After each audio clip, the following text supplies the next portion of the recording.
Juan capítulo 5, versículos del 24 al 29, dice así la palabra de Dios.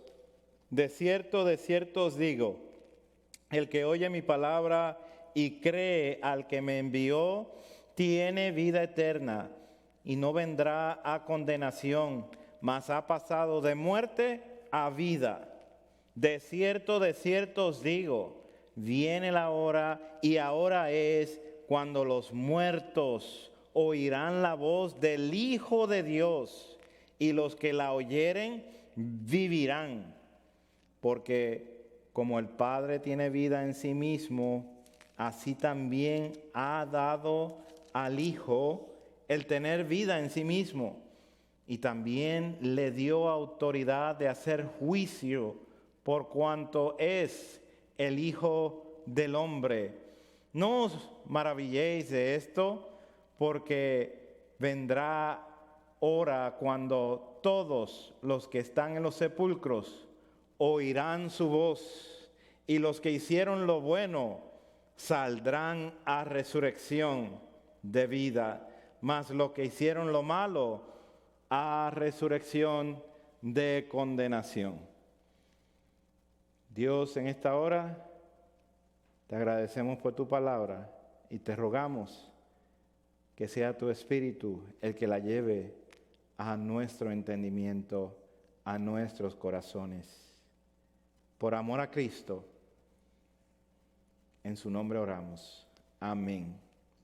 Oídos para oír. Esta es una frase bastante común en la Escritura, especialmente en ambos testamentos. Dios habla desde que está hablando a su pueblo. Y me llama la atención el Shema que está en Deuteronomio, cuando Dios habla a Israel y le dice: oye Israel, y oye los estatutos y decretos que yo pronuncio en vuestros oídos, aprenderlos y guardarlos para ponerlos por obra. Ese es un continuo llamado a escuchar, y esta palabra escuchar tiene que ver con inclinar el oído, de escuchar atentamente.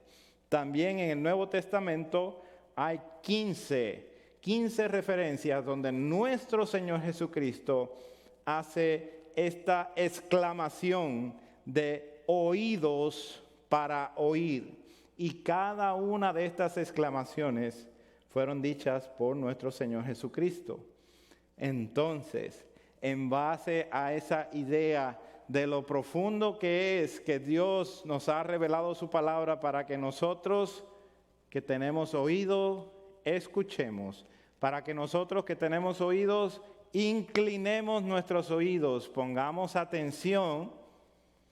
Veamos 3 cosas que necesitamos tener oídos para oír. Específicamente estas 3 cosas que dice el Señor. Y vamos a ver el punto número 1, tener oídos para oír el llamado eficaz. El llamado eficaz. Y eso lo vamos a ver en los versículos 24 y 25, donde el Señor hace 2 veces esta gran exclamación: de cierto os digo, el que oye mi palabra y cree al que me envió, tiene vida eterna y no vendrá a condenación, mas ha pasado de muerte a vida. Y vuelve otra vez en el versículo 25, de cierto os digo, viene la hora y ahora es cuando los muertos oirán la voz del Hijo de Dios, y los que la oyeren vivirán. Este es un llamado eficaz. Es de suma importancia y el Señor lo ha colocado dentro de esta frase que llama muy solemne lo que va a decir. Pon atención a lo que te voy a decir. De cierto os digo. Esto es para que todo el mundo pare lo que está haciendo y ponga atención, incline su oído a lo que el Señor está diciendo. Esta forma sirve para introducir una afirmación de parte del Señor que expresa la conclusión de algo que viene hablando, algo que precede. Y eso lo vemos en 3 diferentes declaraciones firmes acerca de la identidad del Señor en los versículos anteriores. Por eso les pedí que se quedaran con la Biblia abierta. En el versículo 20, por ejemplo, dice, porque el Padre ama al Hijo. En el 21, porque el Padre levanta a los muertos. En el 22, porque el Padre nadie juzga, sino que le ha dado el juicio al Hijo. Y cada una de estas declaraciones es para decir algo acerca del Padre y cómo eso tiene que ver con Él, con el Señor Jesucristo específicamente. Entonces vemos cómo aún al final de este estudio que estamos haciendo, del último estudio que hicimos, en el versículo 23, con el propósito de que vean al Hijo de Dios, que lo honren como al Padre. El que no honra al Hijo, no honra al Padre que le envió. Y ahí estamos para continuar con esta sección de conclusión a lo que el Señor viene diciendo. De cierto os digo. De una manera muy solemne, Jesús introduce esta conclusión, que Él y el Padre son uno, pero no todos van a recibir esta palabra. No todos van a abrazar esta verdad. Solamente el que oye mi palabra. Este habla de una condición, el que oye. Y a la misma vez habla de una exclusión. No todos van a escuchar por implicación. No todos van a escuchar su palabra. No todos van a inclinar atentamente su oído para escuchar la voz del Señor. Como ocurrió a lo largo del Antiguo Testamento, cuando Dios envió una y otra vez profetas a su pueblo para corregir el pueblo, para llamarlo al arrepentimiento, para que se aparten del pecado. Y una y otra vez volvían a lo mismo y volvían a lo mismo. También vemos en el libro de los Hechos, hay personas que Dios seleccionó, personas selectas, que el Señor le abrió sus corazones para que ellos estuviesen atentos a la palabra. Dios abrió sus corazones para que ellos pudieran estar atentos. Como dice en Proverbios 4:20, Hijo mío, está atento a mis palabras, inclina tu oído. Todos tienen oídos, pero no todos pueden y no todos quieren escuchar, ni mucho menos poner atención. Esta verdad es tan especial, pues identifica al creyente que fue llamado eficazmente y lo distingue de todos cuando muchos años después todavía es la palabra lo que hace que él escuche y se inclina hacia ella. Esto es lo que separa a los justos de los pecadores, a los santos de los impíos. Los que son llamados oyen atentamente la palabra de Dios. ¿Y qué sucede con ellos? Creen al que le envió, le creen a Dios, creen el evangelio que Dios ha declarado para el ser humano, le creen a su palabra, a la palabra de Cristo. Gloria a Dios por la Santa Trinidad. No estamos al oscuro. Cuando estamos viendo este pasaje, vemos claramente quién le envió a Jesucristo y vemos el énfasis de que uno envía al otro, de que el Padre envía al Hijo y el que no honra al Hijo no honra al Padre. Si vamos unos versículos después, el versículo 30 dice, no puedo yo hacer nada por mí mismo, según oigo, así juzgo, y mi juicio es justo, porque no busco mi voluntad, sino la voluntad del que me envió, la del Padre. El Padre envió a su Hijo. Y esa frase, esa declaración, esa afirmación es constantemente afirmada en la palabra, constantemente deletreada en la palabra. En esta iglesia honramos la palabra de Dios. Esto no solo lo decimos o lo tenemos escrito por ahí en unos papelitos, en el website, no, sino que verdaderamente e intencionalmente buscamos honrar la palabra de Dios como inerrante, que no contiene errores, como inefable, que no puede errar, y como autoritativa. Guía nuestras vidas. Nos sometemos a Dios en su palabra. Si el texto original intencionado para la audiencia original se entiende, se interpreta de cierta manera, entonces eso es su significado. La gramática pone al Hijo como una persona distinta al Padre y lo coloca como uno que es Dios indivisible, es el Hijo de Dios, es el Hijo del Padre. Claro que cuando hablamos en términos humanos y nos referimos a papá y al Hijo, estamos bien claro que son dos personas, que uno viene del otro, el Hijo viene del Padre y no al revés. Claro que el concepto es mucho más elevado cuando estamos hablando de la Santa Trinidad, de la deidad de Dios, pero el lenguaje que Dios utilizó para comunicarse con nosotros es uno que es entendible por nosotros, para que podamos procesarlo y nos comunica a nosotros de acuerdo a nuestra experiencia. Nos podemos relacionar porque tenemos hijos o porque somos hijos. Podemos relacionarnos con ese concepto de padre e hijo porque así nos diseñó Dios para la procreación. Y alguien dirá, ¿dónde entonces está el Espíritu Santo en esto que estamos hablando?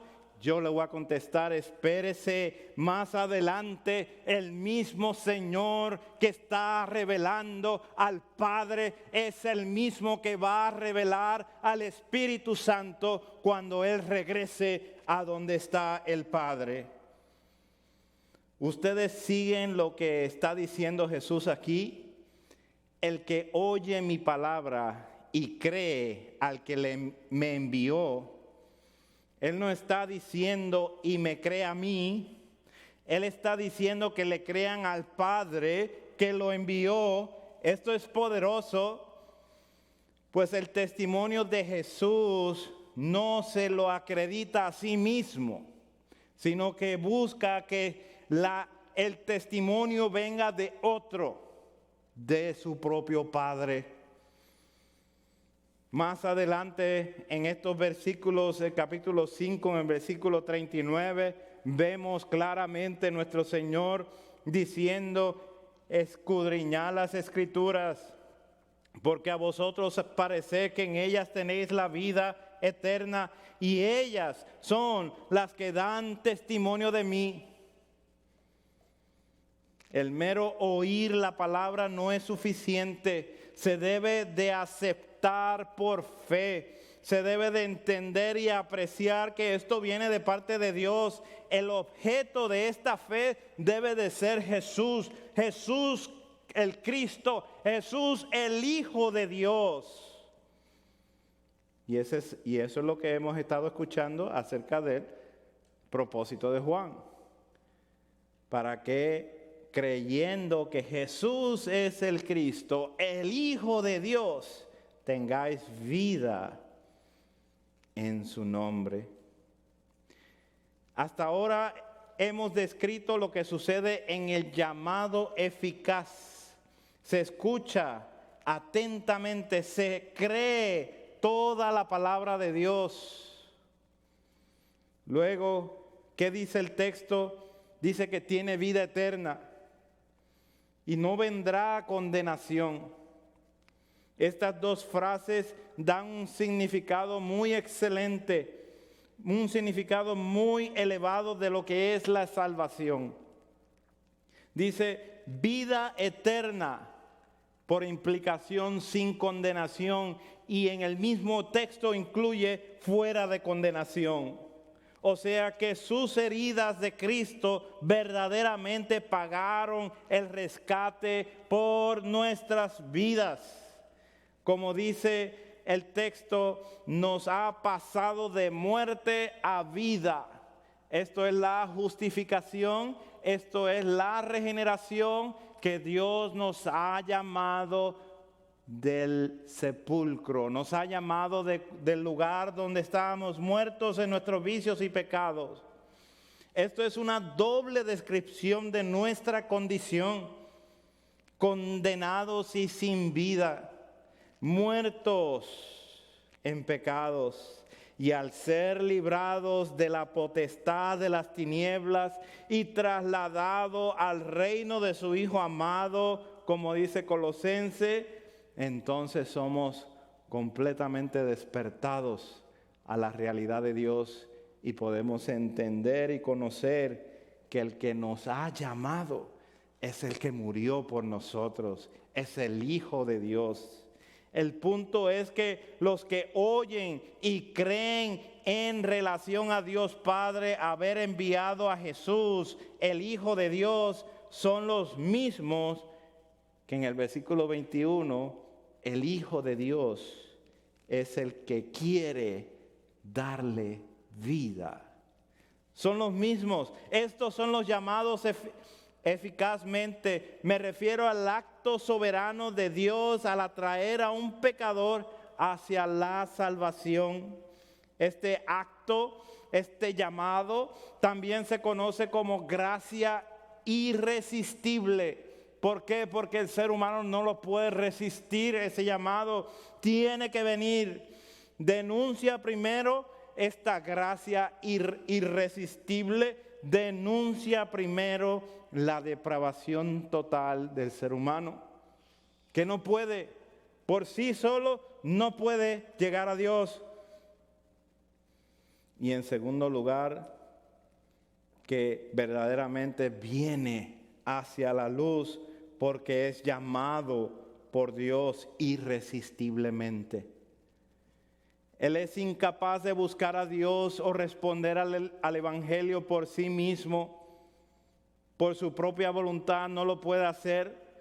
Por esto una voz poderosa, la del Hijo de Dios, puede despertar al que está en la oscuridad de este mundo, como lo estuvo el hombre colgado en el madero juntamente con Cristo Jesús en la cruz, y se dio cuenta de su propia pecaminosidad, colgado y culpable, y se dio cuenta que el que estaba al lado de la cruz junto a él era el Rey de Reyes y Señor de Señores, y se volteó a él para pedirle que se acuerde de él cuando venga en su reino. ¿Qué sucedió con este pecador? ¿Nunca se ha preguntado qué tan rápido puede ser la salvación? ¿Qué tan radical puede alguien cambiar? Fue llamado irresistiblemente unos minutos antes de morir y creyó que el que estaba a su lado y ahora vive con él para siempre, se lo llevó al paraíso. Así como dice el versículo 25, los muertos oirán la voz del Hijo de Dios y los que oyeren vivirán. Ellos serán despertados. Los que van a escuchar, oh iglesia, pongamos atención a la palabra de Dios, inclinemos nuestros oídos, no permitamos que nuestras experiencias oscurezcan nuestra atracción hacia su verdad, sino que pongamos verdaderamente nuestro esfuerzo para que seamos alumbrados por esta su verdad. Aquí está la doctrina de la regeneración. Muertos que van a escuchar la voz de Dios, la voz del Hijo de Dios, y solo ellos vivirán. Una vez más se advierte que una selección, unas personas que el Señor mismo, el Hijo de Dios, ha seleccionado, son los que van a recibir esa vida. Esto es nada más comienzo, porque esto va a ir todo el libro de Juan por buen rato. Vamos a estar viendo estas doctrinas una y otra vez. Él es el que selecciona, Él es el que salva, Él es el que regenera, Él es el que llama al que está muerto y lo trae a la vida. Aquí está, esta vida se trata de la vida espiritual por la que sale una persona de la tumba del pecado a la justificación por la gracia de Dios. Esto, hermanos, se prueba con el texto, se prueba con el contexto. ¿Y cómo se conecta todo esto a la propia naturaleza del Hijo de Dios? Y por eso necesitamos oídos para oír la naturaleza del Hijo de Dios. Nuestro segundo punto. Versículos 26 y 27, porque como el Padre tiene vida en sí mismo, así también ha dado al Hijo el tener vida en sí mismo, y también le dio autoridad de hacer juicio, por cuanto es el Hijo del Hombre. La naturaleza de Cristo como el Hijo de Dios viene a dar validez a toda esta capacidad de llamar al que está muerto a la vida. Es su propia naturaleza la que da validez, que este que está muerto en sus vicios y pecados, la deidad de Cristo, el que resucitó de entre los muertos, el que está sentado a la diestra de Dios, Él le ha dado vida. Y el Hijo tiene esa vida en sí mismo para dársela. Esto dentro del contexto significa que el Padre comparte la misma vida con el Hijo. Comunica al Hijo mismo la misma vida que Él tiene. No se puede dividir. Esto habla de la aceidad.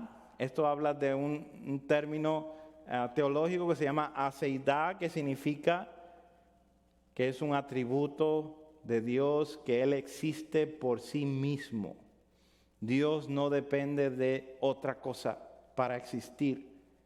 Su existencia procede de sí mismo. Y Jesucristo tiene existencia en sí mismo porque comparte la vida con el Padre, con el Espíritu de Dios. El Hijo de Dios tiene los mismos atributos de Dios y por ende Él tiene vida en sí mismo y les da a los que Él quiere darle vida. Y también hace juicio por cuanto el Padre le ha concedido a su Hijo hacer juicio. Jesús hace ver que su autoridad para juzgar le ha sido dada porque Él es el Hijo del Hombre. Aquí aparece este término, lo vimos en el libro de Marcos, pero para recordar, este término se refiere al Mesías del capítulo 7 de Daniel, el profetizado Mesías, que dice, y le fue dado dominio, gloria y reino, para que todos los pueblos, naciones y lenguas le sirvieran. Su dominio es dominio eterno que nunca pasará y su reino uno que no será destruido. Cristo Jesús tiene toda la autoridad de hacer juicio por cuanto Él es el Hijo del Hombre. Él es el profetizado en las Escrituras, el que va a traer juicio en el día del Señor. Y toda rodilla se doblará ante Él. No vamos muy lejos, en el mismo Juan, capítulo 3, que ya lo estudiamos, el que en Él cree no es condenado, pero el que no cree ya ha sido condenado porque no ha creído en el nombre del unigénito Hijo de Dios. Así es, todo el eje del juicio de Dios está concentrado en la persona de su Hijo. ¿Qué sucede con su Hijo o qué hacemos nosotros con su Hijo? Depende todo nuestro destino. Todo está concentrado ahí. Por eso insistimos y rogamos reconciliados con Dios por medio de Cristo Jesús. Oh, cuán terrible es la miseria de los incrédulos, de los que han escogido no creer en el nombre del Hijo, del unigénito Hijo de Dios.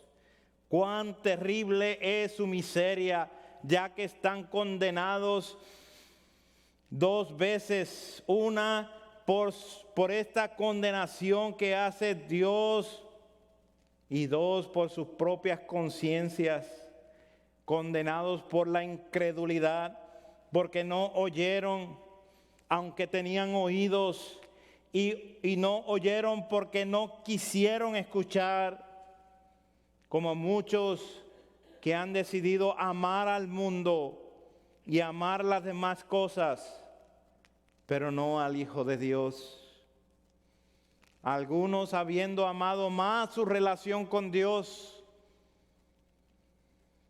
no escucharon la voz de Cristo, ni le creyeron al que fue enviado para dar vida eterna, que es el caso de estos fariseos, de estos líderes de Israel, que tenían una relación con Dios, pero no escucharon la voz de Cristo. Y así hay mucha gente en nuestros días reclamando que tienen una conexión tremenda con Dios, pero no hablan de Cristo, no conocen lo que es el Evangelio. Pueden o no pueden estar asistiendo a una iglesia. Es lamentable. La pregunta hoy: ¿tienes oído para oír la naturaleza del Hijo de Dios? Que Él es el unigénito, viene del Padre, Él es el amado de Dios. Si no estoy preguntando si te enseñaron o no acerca de esto. Te estoy diciendo si tienes oído para escuchar lo que dice esta palabra acerca del Hijo. Si no, lo que revela esta palabra, quieres escuchar su voz describiéndose a sí mismo como el Cristo, el Hijo de Dios, en esta relación trinitaria, para que creyendo tengamos vida eterna. Hoy te invito a que inclines tu oído, a que verdaderamente escuches y lo veas por ti mismo. Esto no viene de un comentario, esto viene simplemente de poner todas estas letras juntas y llegar a una conclusión. Dios, verdaderamente tú has enviado a tu Hijo para rescatarme a mí. ¿Me puedo relacionar?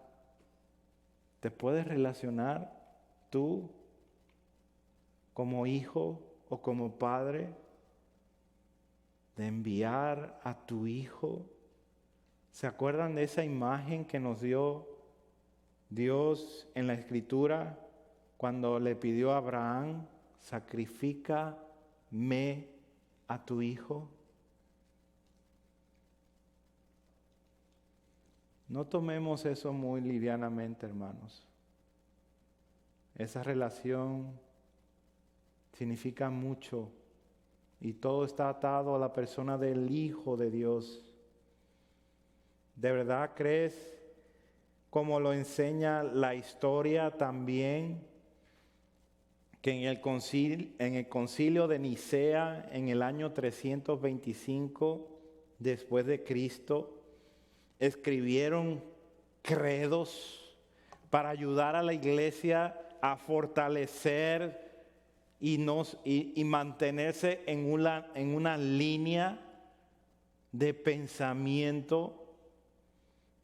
Y cito: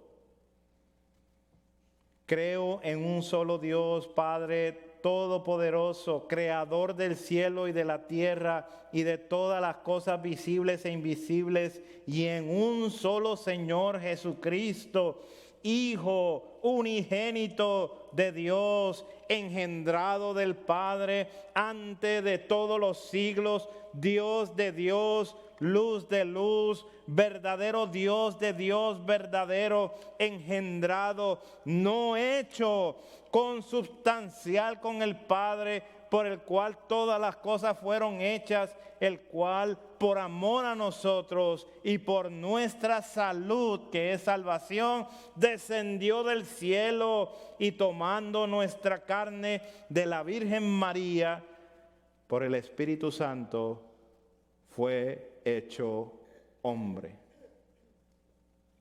Y cierro la cita.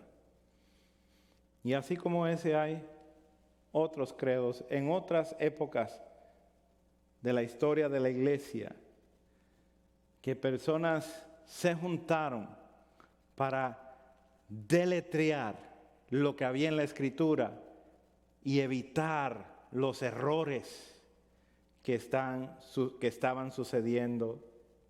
Este mismo Jesús, que después de morir fue levantado de entre los muertos y tomado a ascender al cielo, así también vendrá otra vez, y en su segunda venida el Hijo de Dios traerá juicio a todas las naciones, incluyendo la resurrección de todos.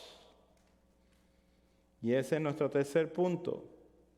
¿Tienes oídos para oír que la resurrección es para todos?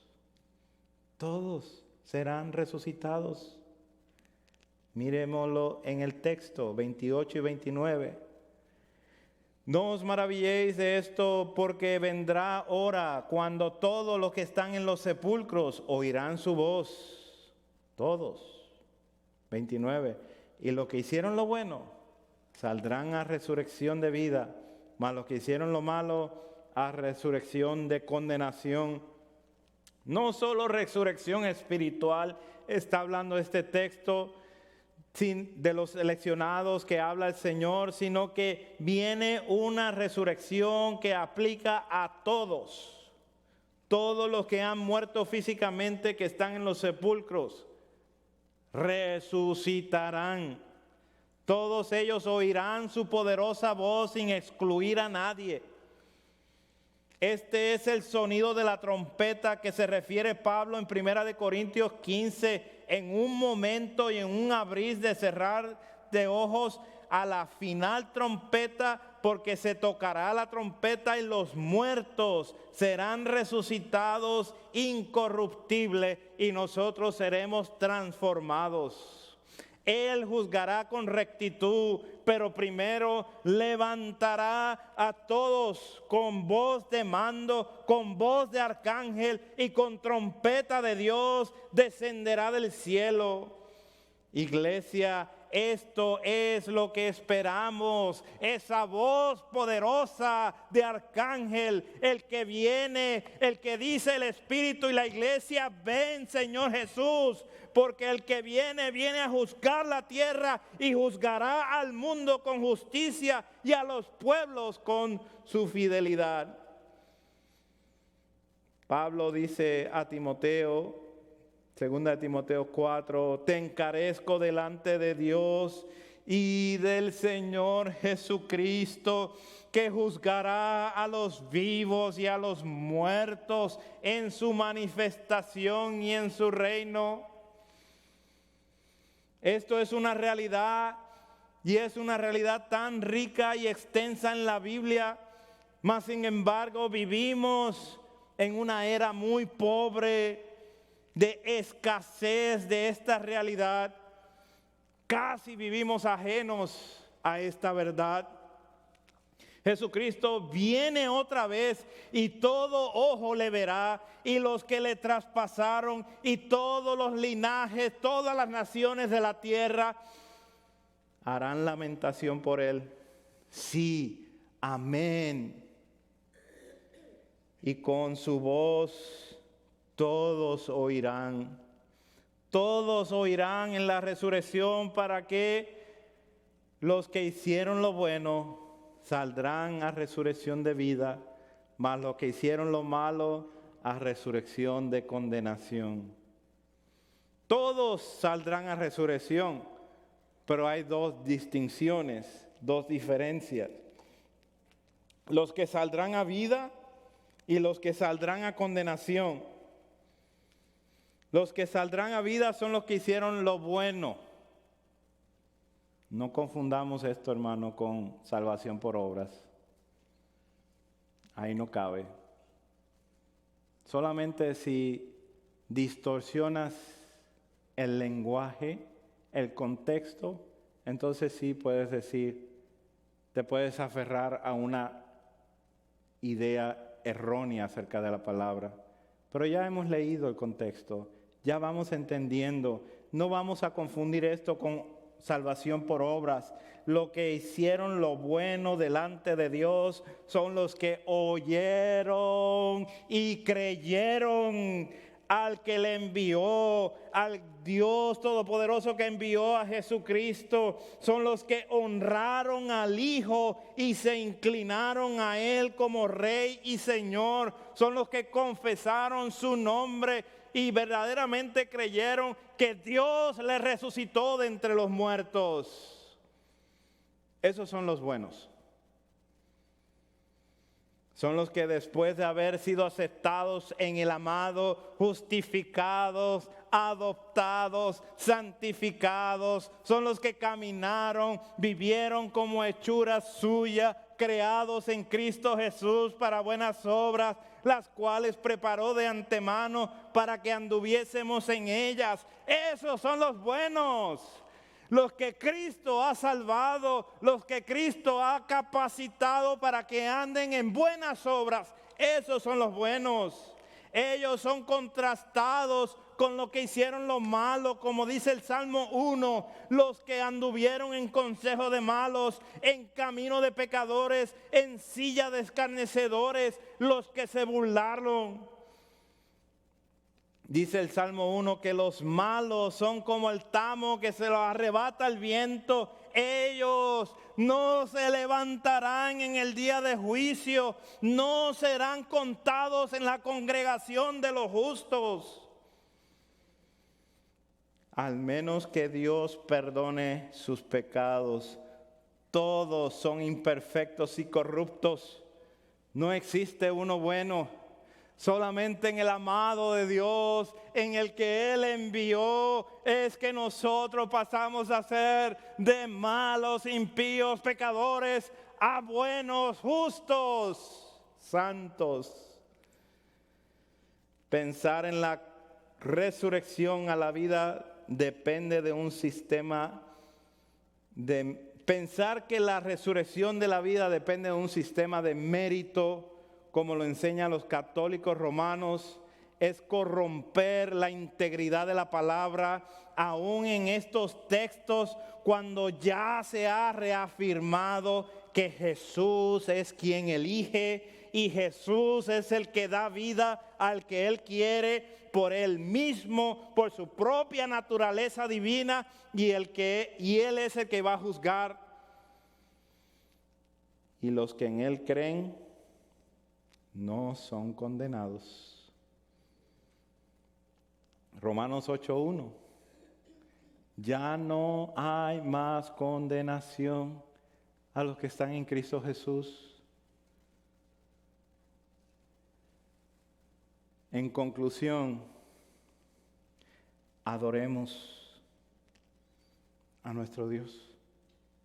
Inclinémonos, pongamos nuestros oídos delante de Él. Todos los que en Él confían, entendamos que no es un acto de carne, ni es un acto de voluntad de humano, sino es la voluntad de Dios que nos hizo renacer, que nos llevó de la muerte a la vida, que vinimos a ser levantados de la eterna condenación a la vida eterna, para ser llamados bienaventurados, para ser llamados muy, muy felices. Oh, qué glorioso evangelio en el que somos llamados eficazmente, y gloria a Dios por eso, porque por nosotros no lo podríamos hacer. Poderosamente nos sacó de la muerte hacia la vida para conocer la naturaleza del Hijo de Dios, al que el Padre envió para que le conozcamos, tengamos una imagen pura, verdadera, para poder seguir a nuestro Salvador, quien es coeterno y quien tiene todos los derechos para salvar y para juzgar.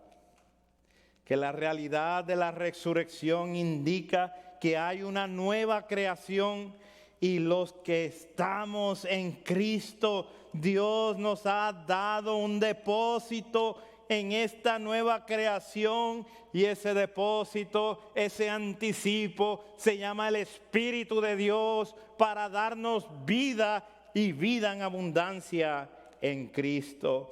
Oh hermanos, postrémonos y adoremos al Santo Dios. Solo el Santo Hijo de Dios nos trae al Padre Santo, para que junto con Cristo Jesús le podamos decir: Abba, Padre. Oh, qué realidad tan hermosa, que Él nos haya rescatado para llamarnos aún a nosotros hermanos. El amor resplandece en el Calvario de una manera tan y tan poderosa, y escribe un puritano en una de sus oraciones: allí se magnificaron sus atributos, los atributos infinitos de Dios. Se llevó a cabo una expiación infinita. Allí se exigió un castigo infinito para que nosotros no fuéramos castigados. Allí Cristo fue con toda angustia para que todos nosotros recibáramos el gozo. Allí quedó Cristo desamparado para que usted y yo fuéramos alcanzados. Allí fue Cristo pisoteado como un enemigo para que nosotros seamos recibidos en la familia de Cristo como su amado.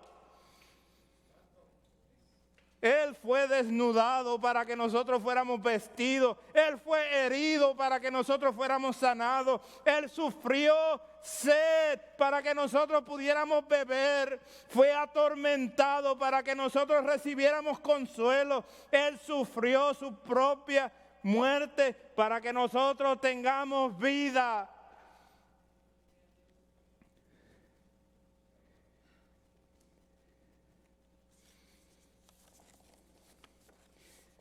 La cruz es la manifestación más gloriosa de un santo Dios que envía a su santo a su unigénito Hijo para salvar a pecadores que estábamos perdidos completamente, sin ninguna esperanza. Y luego Él envía a su Espíritu para regenerar nueva vida, para levantarnos del sepulcro de la muerte y llevarnos a los brazos del Padre. Solo un santo Dios puede hacer todo esto. Gracias, Padre, que nos has bendecido en esta hora. Nos has dado el placer de conocer más de tu palabra y que nuestros oídos sean inclinados a tu verdad. No permitas, oh Dios, que nuestras experiencias y vanas enseñanzas sean obstáculos para inclinarnos a adorarte admiradamente, encantados por quien tú eres y cómo te has presentado. Gracias por tu linda palabra que en esta tarde nos has bendecido. En Cristo Jesús. Amén.